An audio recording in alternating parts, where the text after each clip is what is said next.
Well, hey neighbors, welcome to the Shed Shop. In this edition of, I guess, what we'll call How To.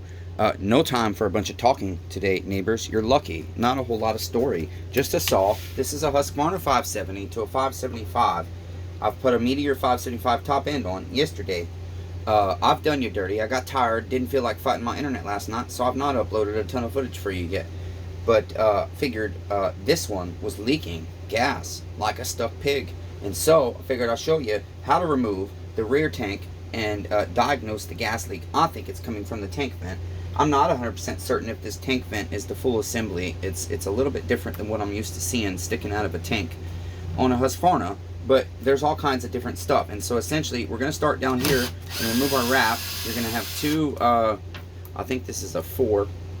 Yep, it's a 4 mil hex bolts, hex heads. Boy, I think we need to go ahead and change our Milwaukee battery here, neighbors. Should we do that so our drill works better? Hope everybody's doing good today. I got to go see neighbor Amy and spend a bunch of money. That's butter, neighbors.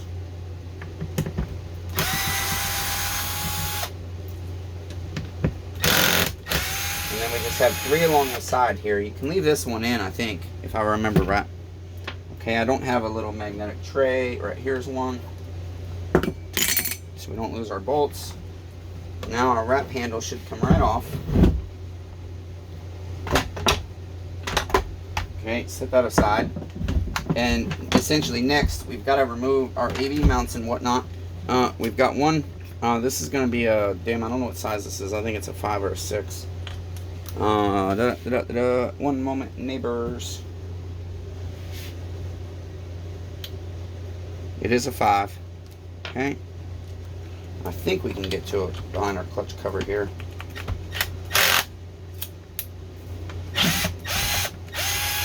We can. Okay, there's that. And then, I do believe we're going to have to pop the hood. Oh, I don't want to destroy my nice $70 tachometer. Gotta get that set out of the way. Gotta hang it back up. Go ahead and pop the hood.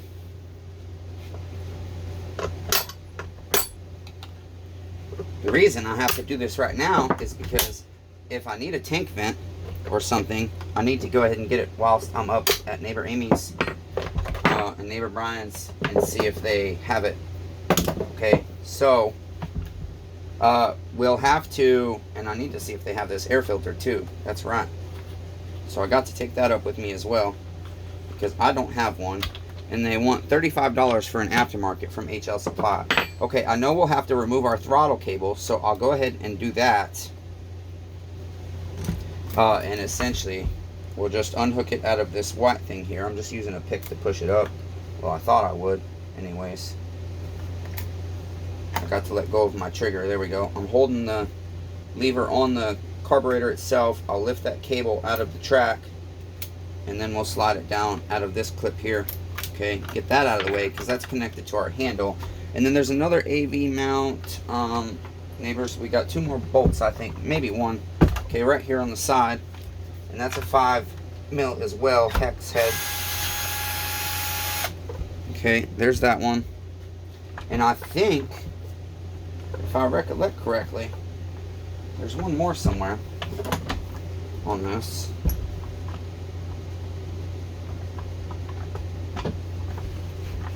So that's why I'm just kind of shimmying right now to see what we got going on.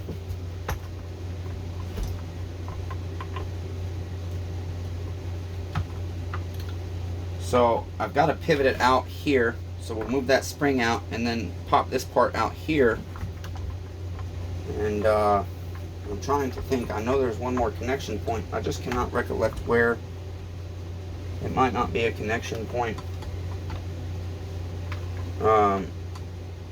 You know what? There's our leak, neighbors. Our tank vent line came off. That's our leak. Okay? 100%. That's why when I looked in there, that did not look familiar. Okay, so I think that's going to be our issue. Okay, neighbors?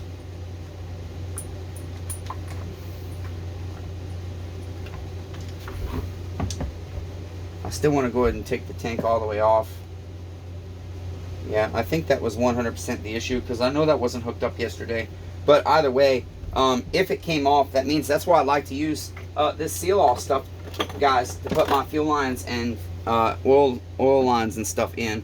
This or Permatex, you just have to be real careful not to plug up your nipples. So anyways, let me see if I can figure out why the hell I'm still connected here.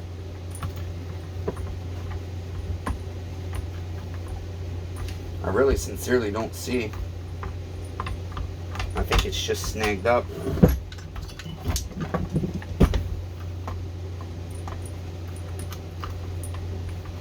I think our AV mount is just...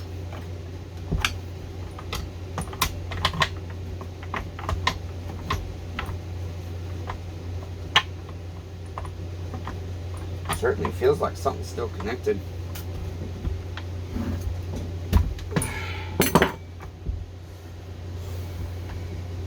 This went back in, unfortunately.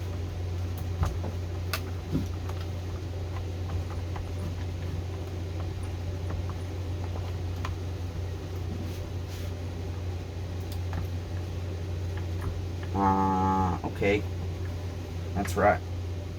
This just takes a little bit of force to slide out.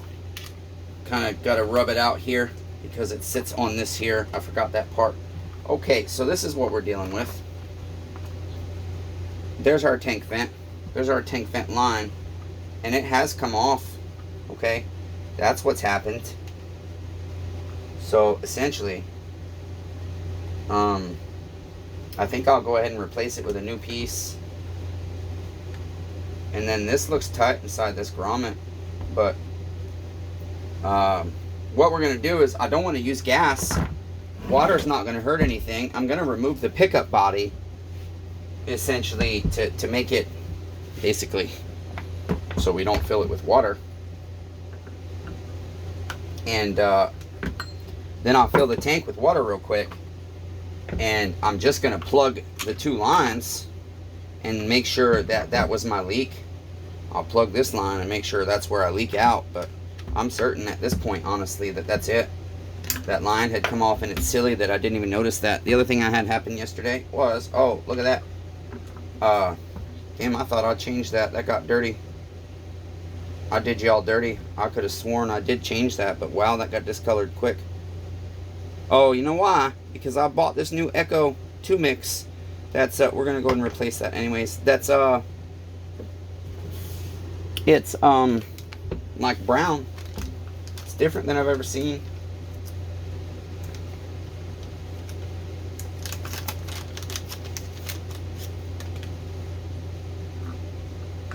Whoops, we're not putting that in yet. Okay, let's get some water here. Sorry about the loud AC, neighbors. But since my new shop's coming in 4 to 6 weeks, even though I can't afford the gravel yet. See, watch. As soon as I start filling this, it's going to pour out that side once it gets high enough. See, there it goes, out our lines. Okay, there's that part. Funny thing is, I don't see this tank vent leaking at all. Let's put our cap on.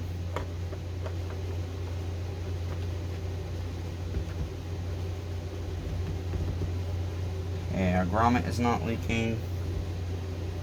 Odd, it's not leaking, but it's water, not gas, so there's no vapors. There's no pressure forcing the tank vent open, I suppose. Let me get that water cleaned off.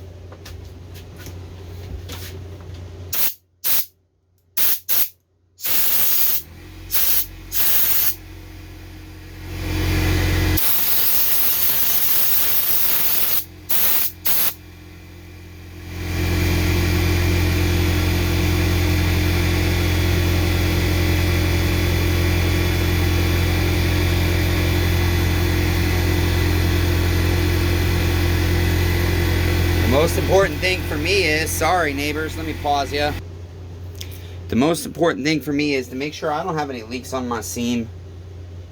And then, like I said, I'll go ahead and replug this, but I'll put seal all on it. It was a new line, but maybe I ought to replace it again. It did sit for several months in the shed shop here because I couldn't get a top end. Yeah, it doesn't look like my grommet leaks.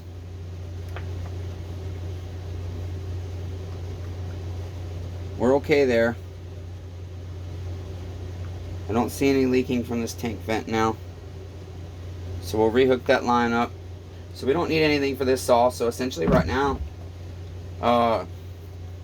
we'll have to go in the reverse process to put everything back together. But first, let's get the damn water out of our gas tank and dry it out, so we don't get water in our saw.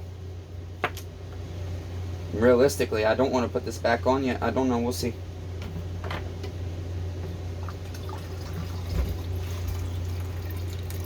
Make sure you don't drink this water out of the radiator bottle, guys. It's got a little bit of gasoline tainting to it.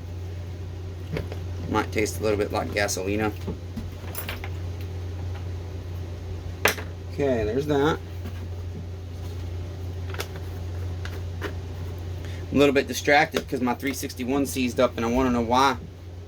And I know I don't love sitting down to do the YouTube footage because I want to eat and I'm on a diet. So that's sometimes why. Whoops, lots of water on my floor. Didn't think there was that much still in there. Damn. Pause you. Okay, I've dried the tank out. The compressor rudely interrupted us. Sorry, neighbors. I'm actually looking and I thought I dried the tank out, but there's still a couple of drops of water in there. Gotta pause you. Okay, neighbors, I've sprayed this out quite a bit and there's still a little bit of water. So essentially, I do not want to put this back on my saw yet. So unfortunately, I cannot show you that, but it's very simple. You saw the process of how I took it off. The only thing you have to be considering is when you put this handle back on, okay, you've got to angle it a couple of different ways. Okay, you got to go in there, pry your spring in, but I started, I believe last time, from the back like so, okay, because it was very difficult. You just kind of got to shimmy it, and then right here it will catch, but you can push it and it will pop right in, and then you can angle it like so, okay, to twist it under there. Oops. It would be, well, I guess you can do both at once. Get your spring in and then pop it in like so, okay? So that's how you would do it. And then just put your bolts back in, feed your throttle cable through, and then you would put your throttle cable back in, bring this back like that, clip your cable up in here like so from right there, and that's it. And then put your bolts in and you're good to go, neighbors. And make sure you hook both your lines up, okay? You got to hook your tank vent line up. This one feeds up through and hooks to your carburetor. Okay, that's it, neighbors. Until next time, be kind to one another. Everyone's facing a battle. I love all 8 billion of you, damn it, but I got to keep working. I got errands to run. Let's keep persevering, neighbors.